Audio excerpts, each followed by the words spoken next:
அன்பு நெஞ்சங்களுக்கு அன்பான வணக்கங்கள். இன்னைக்கு ஒரு முக்கியமான அடுத்த ஒரு கொஸ்டின் நம்ம சேனலில் பார்க்க போகிறோம். சித்தா ஸ்காலரில் சார் ஆங்கிலம் முக்கியமா அண்ணா அப்படின்னு ஒருத்தர் கேட்டிருக்காரு. நம்ம கவர்மெண்ட் சித்தா மெடிக்கல் காலேஜ் சென்னையோட வீடியோவில் வந்து ஒருத்தர் கேட்டிருக்காரு.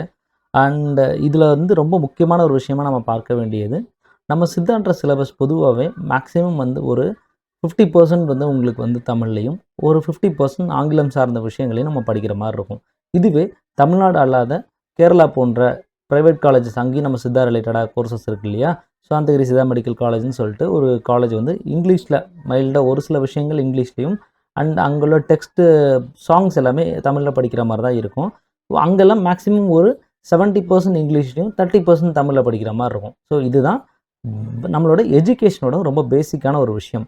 இந்த இதில் இவங்க கேட்கக்கூடியது ஆங்கிலம் முக்கியமானு கேட்குறாங்க. இந்த ஆங்கிலம் அப்படின்றது இங்கிலீஷ் அப்படின்றது ஒரு லாங்குவேஜ். அந்த லாங்குவேஜை வச்சு நம்ம என்னென்னா நம்மளோட அந்த எக்ஸ்பீரியன்ஸ் அண்ட் கூடவே நம்மளோட பர்சனல் ஹேபிட்ஸ் அண்ட் பர்சனலான அடுத்தடுத்த கட்டத்துக்கு நம்ம ப்ரொஃபஷனல் டெவலப்மெண்ட்ஸ் இருக்கும் இல்லையா? அந்த ப்ரொஃபஷனல் டெவலப்மெண்ட்ஸை ஈஸியாக கொண்டு போகிறதுக்கு நமக்கு ஒரு நல்ல ஒரு வாய்ப்பு அமையும் அப்படின்றது தான் இங்கிலீஷோட இதனோட பயன்.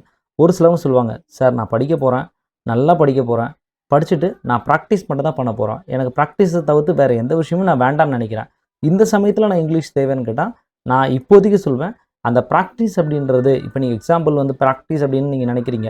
நீங்கள் ஒரு கன்னியாகுமரி டிஸ்ட்ரிக்டில் இருக்கிறீங்க. இந்த கன்னியாகுமரி டிஸ்ட்ரிக்டில் இருக்கிறப்போ உங்களுக்கு அந்த கன்னியாகுமரி டிஸ்ட்ரிக்டில் உள்ள பேஷண்ட்டை மட்டும் நல்ல நிம்மதியாக திருப்தியாக பார்த்தா போதும் அப்படின்னா கண்டிப்பாக ஆங்கிலத்தில் படிக்கவோ எழுதவோ கண்டிப்பாக தெரிஞ்சிருக்கணும். அது சரளமாக உங்களுக்கு பேச தரனாலும் பரவாயில்ல. பட் ஏன்னா நீங்கள் புக்ஸ் எல்லாமே டெய்லி ரெஃபரன்ஸோ டெய்லி மெட்டீரியல்ஸை படிக்கணும் அப்படின்னா அதுக்கு ஒரு குறிப்பிட்ட சதவீதம் இங்கிலீஷை புரிஞ்சுக்கக்கூடிய கெப்பாசிட்டி அப்படின்றது எல்லாருக்குமே இருக்கும். ரைட்டா? இன்றைக்கி நம்ம வந்து நம்மளுடைய மீடியம் ஆஃப் இன்ஸ்ட்ரக்ஷன் எல்லாமே தமிழும் ஆங்கிலும் கலந்தது தானே இருக்குது ஸ்கூலில் இருந்தே. ஸோ அப்படின்றப்போ வாசிக்கிறதுக்கான அந்த கெப்பாசிட்டின்றது இருக்கும். பட் அதை புரிஞ்சிக்கக்கூடிய கெப்பாசிட்டி அப்படின்றது ஃபஸ்ட் இயரில் வராது. அப்போ பொதுவாக நம்ம இதை படித்து வர கண்டிப்பாக அந்த லைனை ரீட் பண்ணாலே நமக்கு புரிதல் வரக்கூடிய அந்த தன்மைன்றது 5 இயர்ஸில் கண்டிப்பாக வந்துடுங்க. ஸோ நான் கன்னியாகுமரியில் மட்டும்தான் ப்ராக்டிஸ் பண்ண போகிறேன், எனக்கு வேறெல்லாம் வேண்டாம், என் ஊரில் நல்லா இருந்து நல்லா கேஸாக பார்த்தாலே போதும் அப்படின்னு மட்டும் நினைக்கிறவங்களுக்கு இந்த ஆஸ்பெக்ட் மட்டும் போதும். இப்போ ஒரு சில கேட்டகரிஸில் எப்படின்னு பார்த்தீங்கன்னா நான் வந்து வைட் ரேஞ்ச் ஆஃப் கேசஸ் வந்து பார்ப்பேன். இப்போ எக்ஸாம்பிள் என்னோட பர்சனல் எக்ஸ்பீரியன்ஸஸ் பார்த்தீங்க அப்படின்னா நான் இங்கேயும் கேசஸ் பார்ப்பேன். ஈவன் யூஎஸ்லேருந்து நம்ம பேஷண்ட்ஸ் வந்து அங்கேருந்து நம்மகிட்ட பேசுகிறவங்க இருப்பாங்க. ஒரு சிலவங்க அதர் ஸ்டேட்லேருந்தும் பேசக்கூடிய நபர்கள் இருப்பாங்க. அண்ட் நிறையா வந்து ஆர்மி பேஸ்டு ரீஜன்ஸ்லேருந்து நமக்கு வந்து அங்கேருந்து கூட நம்ம ஊருக்காரங்க அங்கே இருக்கிறாங்க இல்லையா? ஸோ அங்கேருந்து நமக்கு வந்து கேஸ் ரெஃபரல் கொடுக்குறப்போ கண்டிப்பாக பேஷண்ட்ஸை வந்து இது பண்ணும்போது அந்த லாங்குவேஜ் ஒரு பேரியராக இருக்கும். அந்த இடத்துல இங்கிலீஷ் அப்படின்றது கண்டிப்பாக ஒரு சிலவங்களுக்கு தெரிஞ்சிருக்கு, சித்தா பற்றின அவேர்னஸ் இருக்குது அப்படின்னா கண்டிப்பாக ஆங்கிலம் அவங்களால பேசக்கூடிய வாய்ப்பு இருக்கும்.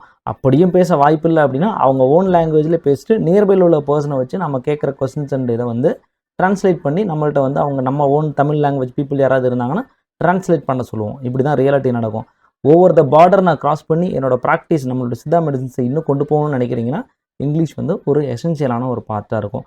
ரெண்டாவது இங்கிலீஷ் அப்படின்றத பொறுத்தவரை இன்றைக்கி நம்ம மெடிக்கல் ஃபீல்டில் இருக்கிறோம். மெடிக்கல் ஃபீல்டு அப்படின்றப்போ நம்ம டே டு டே அப்டேட் அப்படின்ற விஷயம் கட்டாயம் ரொம்ப ரொம்ப அவசியங்க.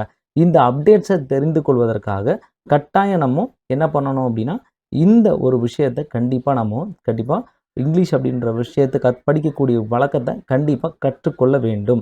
இந்த மாதிரி கற்றுக்கொள்வதனால நமக்கு இன்னும் வந்து ஆரோக்கியமான நிறைய விஷயங்கள் நம்மளால் வந்து கற்றுக்கொள்ள முடியும் அப்படின்றதையும் நீங்கள் மறந்துடவே கூடாது. ஸோ இப்படி பண்ணுறதுனால நமக்கு என்ன ஆகும் அப்படின்னா டே டு டே மெடிக்கல் அப்டேட்ஸை ஈஸியாக நம்ம வந்து தெரிந்து கொள்வதற்கு ஒரு வாய்ப்பாக அமையும். அதுக்கு அடுத்தது பார்த்தீங்க அப்படின்னா இன்றைக்கி ஒரு கேஸ் ரிப்போர்ட் ஒரு டிசீஸ் சம்மந்தமாக வருது, இதில் ஒரு புதிய ஆராய்ச்சி ரிலீஸ் ஆகுது, அதை வந்து நான் படித்து அதை என்ன விஷயம் சொல்லியிருக்காங்க அப்படின்றது தெரிந்து கொள்வதற்கு வாய்ப்பாக இருக்கும். இன்றைக்கி ஒரு டிசீஸ் ரெக்கமெண்டேஷன் கொடுக்குறாங்க.